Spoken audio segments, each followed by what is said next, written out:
Salve, salve, alunos! Sejam todos bem-vindos a mais uma aula de História. É isso aí. Hoje nós vamos partir para a aula 32.1. Olha só que bacana. Mas é o seguinte, vamos sempre estar relembrando vocês.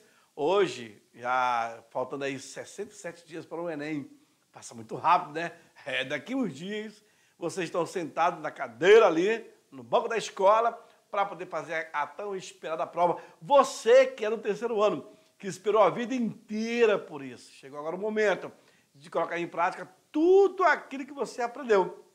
Aqui com a gente, na vida, no teu bairro, com tua família, em tudo que é canto. Agora que é a prova dos 9, tá bom? Então, abre o caderno, já abriu? Colocou a data de hoje? Perfeito. E aí eu coloco a data de hoje, né, aluno? Tudo bem, tudo bem. Não, volta lá pro quadro. Achei bonito. Não, volta para mim aqui, que eu tenho que falar do meu parça, né? O meu parça aqui, o nosso intérprete, o Sâmio, tá? Olha aí, ó, o nosso intérprete, o Sâmio. Eu sei, garoto bonito, dá o sorriso dele aí, ó. Pois é. No quadro, então, a aula de hoje é a 32.2. 32.1. Só para ver se vocês estavam antenados, tá doendo, mas tá bom. A aula de hoje, deixa eu ver se meu lápis está... já está, minha caneta, ok. Os dilemas da América Latina. Veja, a origem do termo América Latina, de onde veio, como surgiu, a busca por essa integração, essa união, vocês vão entender, novos eventos e em tempo de tensão, de rebeldia, de revolta, revoluções e etc. Aluno, para a aula de hoje, você tem que ter essas habilidades em saber comparar o significado histórico-geográfico das organizações políticas e socioeconômicas. Isso em escala local, em escala regional e também mundial. Olha só a amplitude de saberes, de conhecimento. Muito bem. Também terás que identificar estratégias que promovam forma, olha aí, de inclusão social. Aí sim, garota, você vai estar de bem. Os dilemas da América Latina. Vamos entender, então? A América Latina, ela é uma região do continente americano que engloba os países onde são faladas as línguas românicas. Professor, o que é uma língua românica? São as línguas derivadas do latim. Todas as outras línguas são derivadas do latim. Sabiam disso? Todas as línguas. O inglês, o espanhol, o francês e assim por diante. Todas vieram do latim. Estão vendo?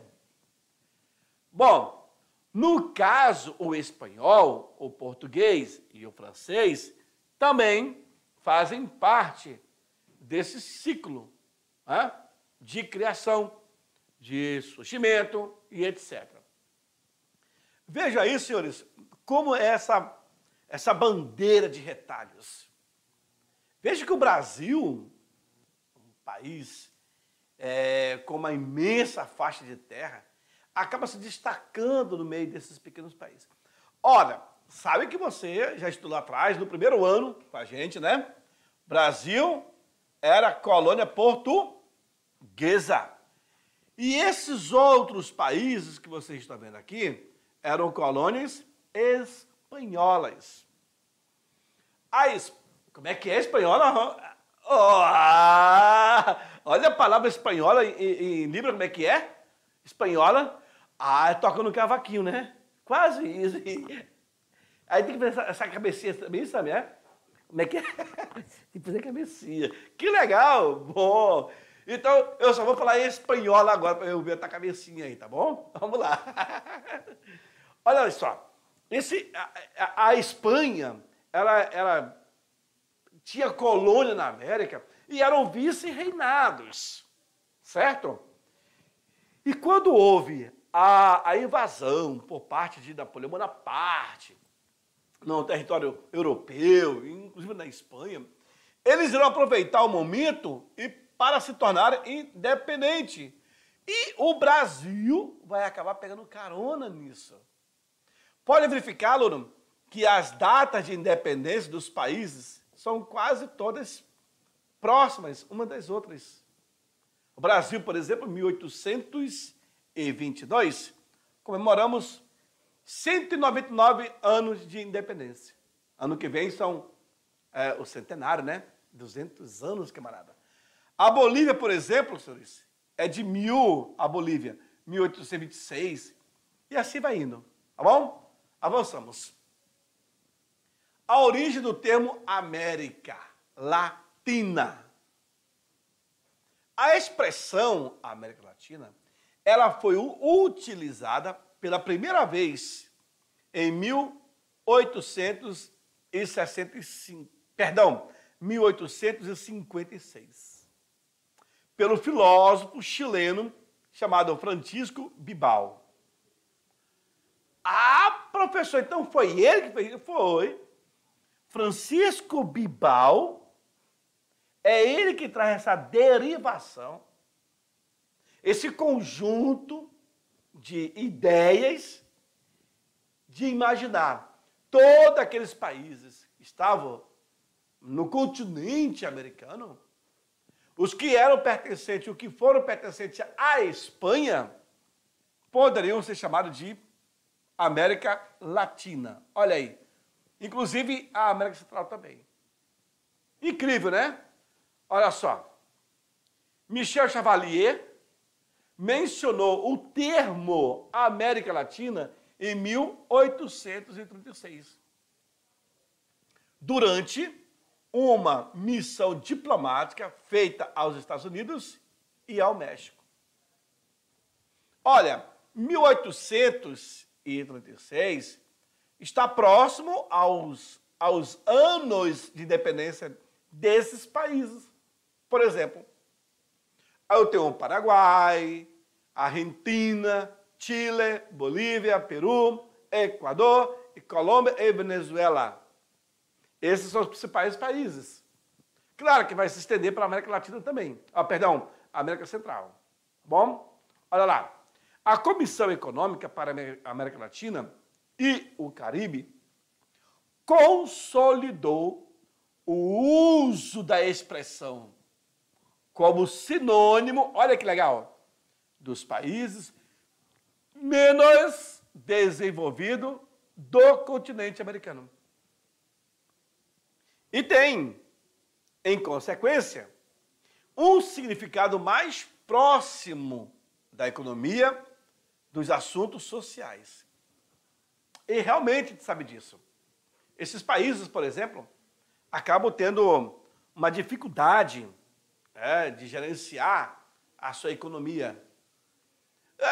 Falando assim, nos grandes centros, nem tanto, mas as províncias, né?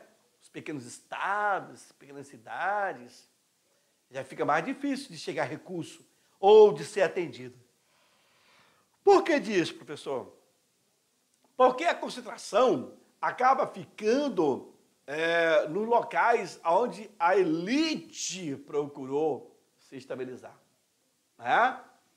E aí, claro que o termo econômico América Latina, ela vai se consolidar para trazer uma imagem dos países, não vamos dizer assim países pobres, mas vamos dizer países com um limite econômico e social limitado.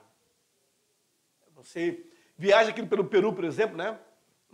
Aqueles altiplanos peruano, você percebe já isso. Parece que o governo não chega até esse local. O assistencialismo. Na Bolívia, a mesma coisa. No Chile, também. No grande centro, fica tudo muito bonito. Muito plausível. Mas quando você sai dos grandes centros, nossa, aí você vê o descaso. A busca da integração. integrar para não entregar.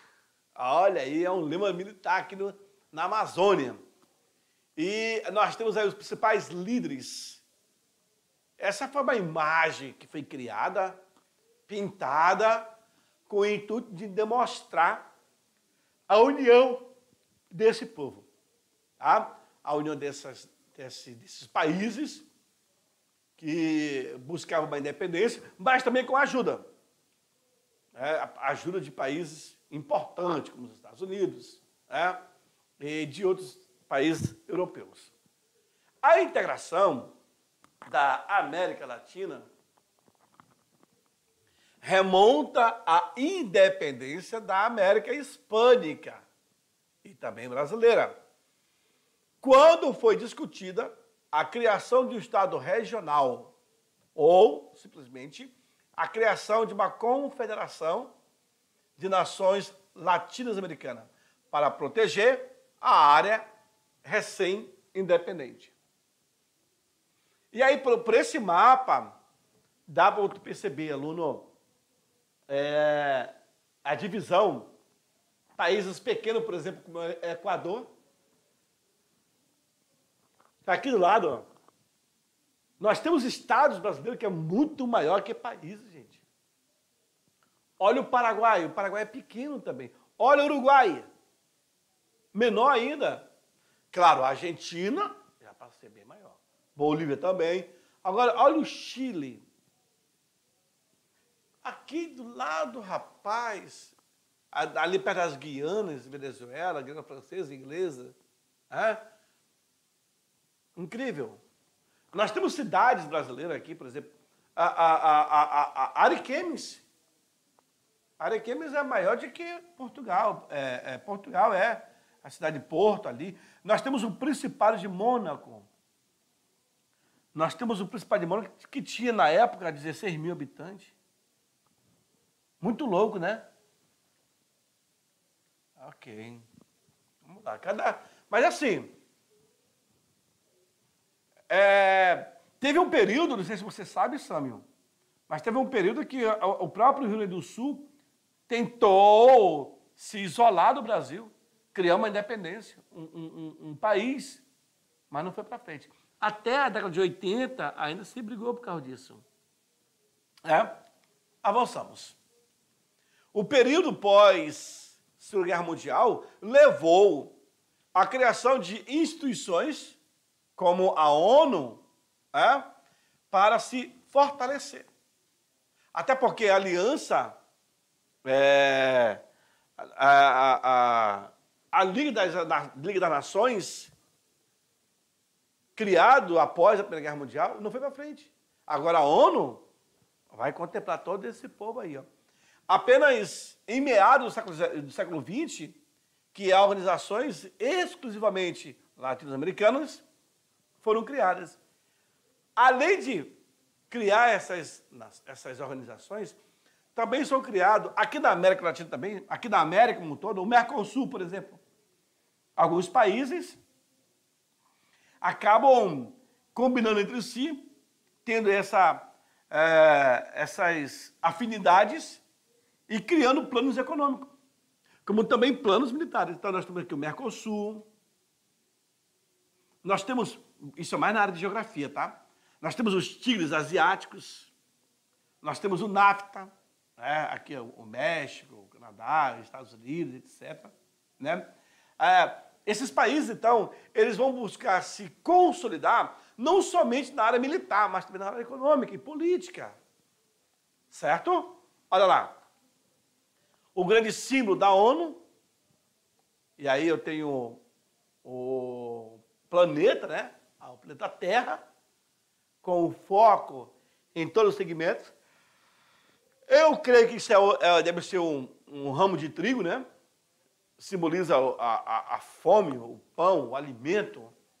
E o Brasil acaba sendo também signatário da ONU. Olha lá. Para enfrentar o desafio do conflito mundial no período da Guerra Fria e também conter os conflitos no âmbito do hemisfério, foi adotado um sistema de segurança coletiva. O Tratado Interamericano de Assistência Recíproca, popularmente conhecido como Tratado do Rio, em 1947. Você sabia disso, aluno? Que lá no Rio de Janeiro, no ano de 1947, se buscou uma conversação para o entendimento desses países latino-americanos. Isso logo após a Guerra Fria.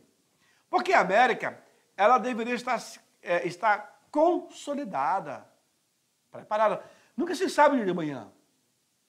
De repente entra um presidente doido aí numa nação dessa, da América Latina, e faz besteira. A gente precisa paudar ele, né? Controlar ele, né? Certo? Com massa, né? Pois é, eu também achei. Né, Sâmio? Vamos lá. Durante, então, a nona conferência, durante a nona conferência internacional americana, dirigida por George Marshall, os 21 Estados-membros dessa conferência irão se comprometer a combater o comunismo na América e transformaram a União Pan-Americana na atual organização da OEA. Olha só que legal vocês acabaram de ver isso. Aluno, a OEA, comandada aí, dirigida pelos Estados Unidos. 21 Estados-membros da América Latina. Você já ouviu aquela onda? Ah, porque o Brasil foi denunciado na OEA, na Organização dos Estados Americanos. Organização dos Estados Americanos. Tá vendo? E aí temos todas as bandeiras. O Brasil está aqui, gente. Só não conseguindo enxergar. Consegue enxergar, Samuel? Não, né? Nem eu. Bom, vamos lá. Avançamos. Novos eventos.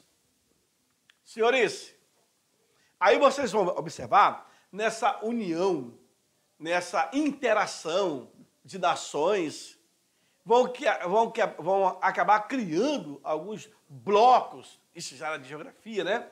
Blocos econômicos, blocos militares, ou então, nesse sentido. Comunidade andinas de nações vai ser criada aos principais países. A Organização do Tratado de Cooperação Amazônica, né? Depois eu tenho aqui a União de Nações Sul-Americanas. Depois eu tenho Mercado Comum do Sul, que é o Mercosul. E o Comitê Intergovernamental, coordenado dos países da Bacia do Prata. Observe, senhores, que o Brasil está em quê? Está em 1, 2, 3, 4. Está em todos. Aonde requer sua participação, até porque, por ser uma nação muito grande da América do Sul, da América Latina, nós temos aí, a participação. No século XX, muitos líderes norte-americanos viram a necessidade de uma organização alternativa que não fosse dominada pelos americanos, o que inspirou a criação do Grupo do Rio de Janeiro, em 1986. Certo? Que não tem interferência americana. Uma participação. Até porque os caras queriam... É aquela coisa, né? Quando o cara quer fofocar, ele não coloca o colega para poder ouvir. Caramba! Com respostas aos europeus, a América Latina passou a criar outras organizações regionais baseadas em idiomas e cultura também comuns. Viu aí? Então, assim, claro que você convida, né? Ou, assim como você convida, você também argumenta. Não, esse grupo que vai ser formado são os grupos com X afinidades. Perceberam? E aí, quando você faz isso, claro que acaba tirando, direto ou indiretamente, alguns países desse desenvolvimento que eu estou falando. Olha lá. Em 91, os governos do México, por exemplo, do Brasil e a Espanha, organizaram a primeira conferência ibero-americana de chefes de Estado e também de governo. Isso em Guadalajara, no México. Agora eu quero saber, Guadalajara. Ah, tu escreve, né? Tu escreve, não tem um símbolo. Então, vejam, México e... Como é que é? Eu tô aprendendo. México, Brasil, isso, e Espanha. Muito bem, olha aí. Isso aí, o nosso intérprete Sâmio, interpretando aí as palavras dos países, bacana. Eles se reuniram em Guadalajara, né, para poder entrar no consenso, buscar uma saída, e uma afinidade entre eles. Os outros blocos comerciais regionais foram criados como a Associação Latino-Americana de Livre Comércio, a LAUSC, foi transformada pelo Tratado de Montevidéu em 1960, que foi assinado por Argentina, Brasil, Chile, México, Paraguai, Peru e Uruguai. Nossa. Certo? Veja aí. Esses países, menos as Guianas lá em cima, tá? E alguns países da América Central não entraram. Ó, todos esses que eu acabei de mencionar, há um bloco comercial regional chamado de ALAUSC, Associação Latino-Americana de Livre Comércio, você pode vender para essas nações todas aí, ó. Ou seja, o produto entra tranquilamente, sem ser impedido. Não tem intervenção nenhuma, tá? Em 1980, a ALAUSC, né, foi transformada na Associação Latino-Americana de Integração, chamado ALAD, pelo segundo Tratado de Montevidéu. No primeiro foi criado a associação. No segundo tratado, já buscou a alteração, chamado agora de ALAD. Tá? Tudo isso para buscar o objetivo mais ambicioso de melhorar a economia e o desenvolvimento social da região. Isso através da criação do mercado comum. E o Brasil está aqui, nessa bandeira. Ou seja, senhores, era necessário essas nações se juntarem para poder criar algo que pudesse todos ganharem, né? O mercado tão comum na América Latina. E claro, se você tem países da América Latina, ele pode ser convidado. E com que tipo de riqueza mineral, vegetal, regional, local, ele tem para poder oferecer. Então, tem as suas particularidades, né? Em 69, o Pacto Andino foi fundado por Chile, Bolívia, Peru, Equador e Colômbia. Já em 73, o pacto ganhou seu 6º membro, que foi a Venezuela. Em 76, 12 anos depois, né? 3 anos depois, seus membros foram novamente reduzidos a 5, quando o Chile acabou se retirando. Então, eu tenho aqui, formado por Chile, pela Bolívia, Peru e Equador. Lá na frente, ganha a Venezuela. Aí depois o Chile sai. Aí volta a formação inicial.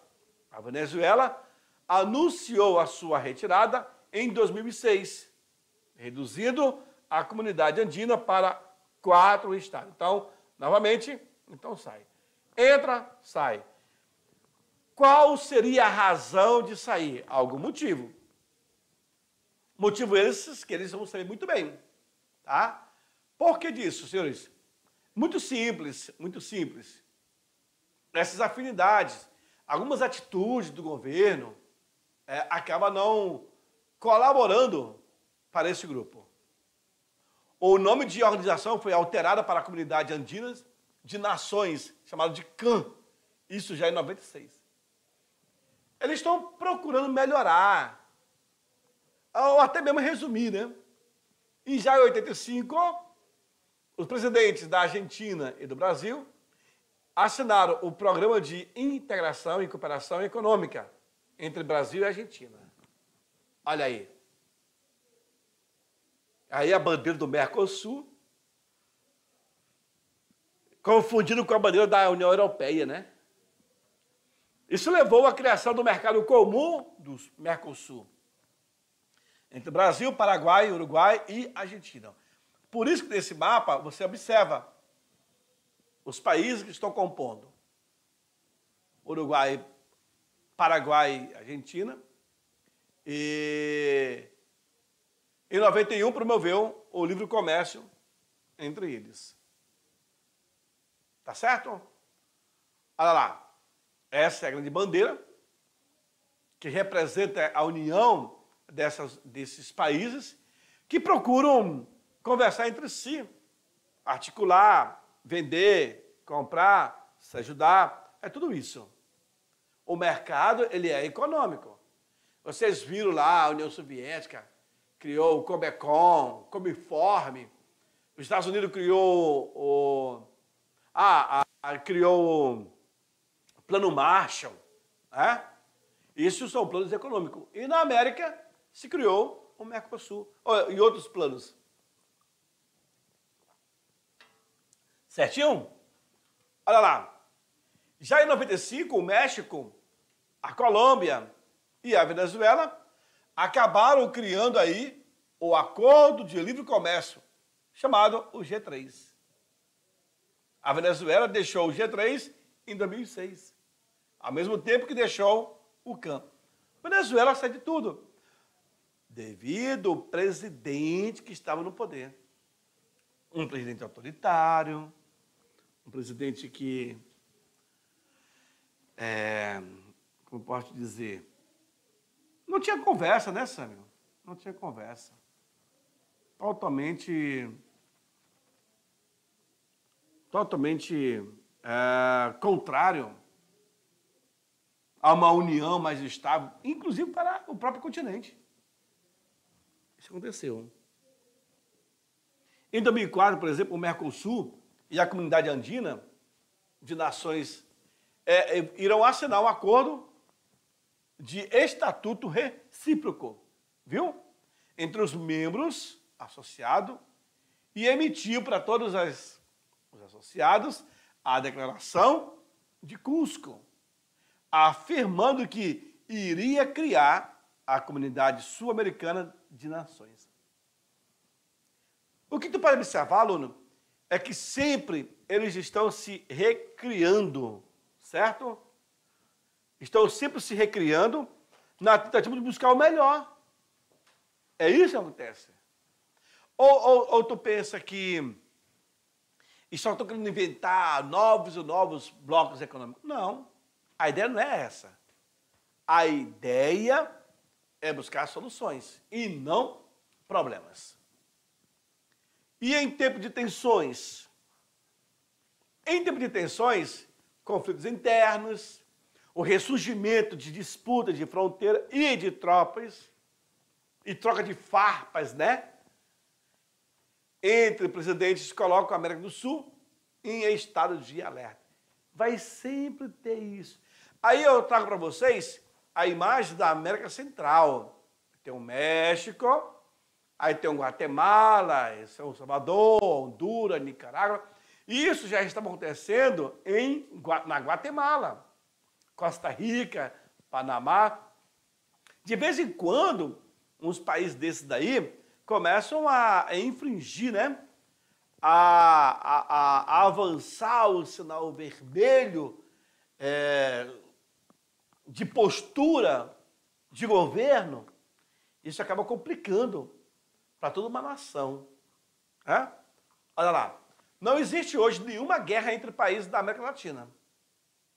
Disputando mesmo, não existe. Mas isso não significa que não haja disputas. Claro que há disputa. Né? Pelo menos 12 divergências fronteiriças se desenrolam atualmente na região, envolvendo 15 países latino-americanos. Ei, não vigia a tua fronteira não, pessoal. Aonde ela vai parar? Se o Brasil, por exemplo, não vigia a fronteira que está na Amazônia, nossa, alguns grupos paramilitares acabam tomando posse e tocando terror.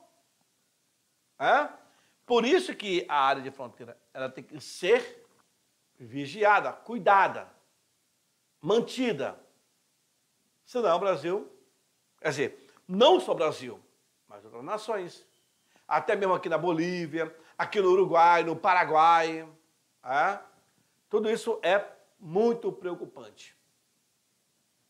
O último conflito armado internacional que aconteceu na América Latina ocorreu nos meses de janeiro e fevereiro de 1995, entre Peru e Equador.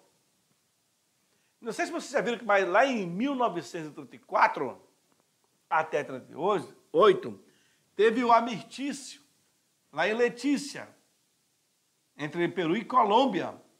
Peru sempre tem todos aí, olha. Nossa, né? Quando o Marechal Rondon foi lá e resolveu a parada, viu, Samir? Resolveu a parada.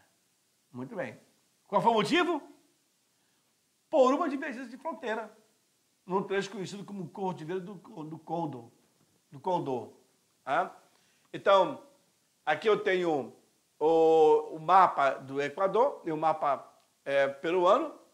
Vocês estão vendo a linha de fronteira. E o que vai chamar a atenção é essa Cordilheira do Condor. Por quê, senhores? Se você vai avançando passo a passo, metro a metro, quilômetros a quilômetros, cara, pensar que não, você já está com a tua área de fronteira desestabilizada. E é necessário que tenha esse controle. No Brasil, boa parte da fronteira também ela é vista pelos rios. Olha, o Rio Madeira, por exemplo, no passado, era a fronteira entre Portugal e Espanha.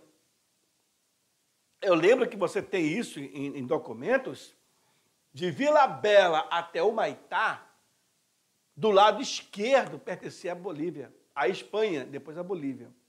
E com o tempo isso vai sendo passado para o Brasil.